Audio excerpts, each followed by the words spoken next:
வணக்க நண்பர்களே, நீங்கள் பார்த்துட்டு இருக்கிறது தான் முருங்கை இலை, முருங்கை பூ பாருங்கள். நல்லா பூத்துருக்கு முருங்கை பூவெல்லாம்.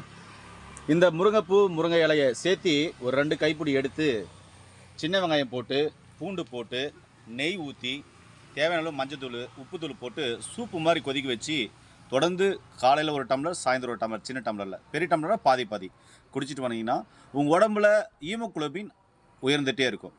இதையே எதுக்கு கேட்கும் அப்படின்னு சொன்னால், ப்ரெஷர் அதிகமாக பிபி இருக்கு இல்லையா, அவங்களும் பார்த்தீங்கன்னா இந்த முருங்கைக்கீரை சூப்பை நெய்யை தவிர்த்துட்டு மீதி எல்லாம் போட்டு மிளகு போட்டு சாப்பிட்டு வந்தாங்கன்னா பிபி வந்து கொஞ்சம் கொஞ்சமாக படிப்படியாக இறங்கி நார்மல் ஆகும். ரத்தம் குறைபாடாக இருக்கிறவங்களுக்கு முருங்கைக்கீரை சூப் அற்புதமாக வேலை செய்யும். முருங்கைக்கீரையும் சாப்பிட்லாம். அதே மாதிரி பிபி இருக்கிறவங்களுக்கு நெய்யை அவாய்ட் பண்ணிவிட்டு மிளகு தூளை சேர்த்து சாப்பிட்டிங்கன்னா பிபி குறையும். ரொம்ப ரொம்ப அற்புதமான ஒரு கீரை. இது அயர்ன் கண்டென்ட் அதிகமாக இருக்குது. தாராளமாக ரத்த குறைபாடு உள்ளவங்க சாப்பிட்டு பாருங்கள். அற்புதமான பலன் காமிங்க. நன்றி.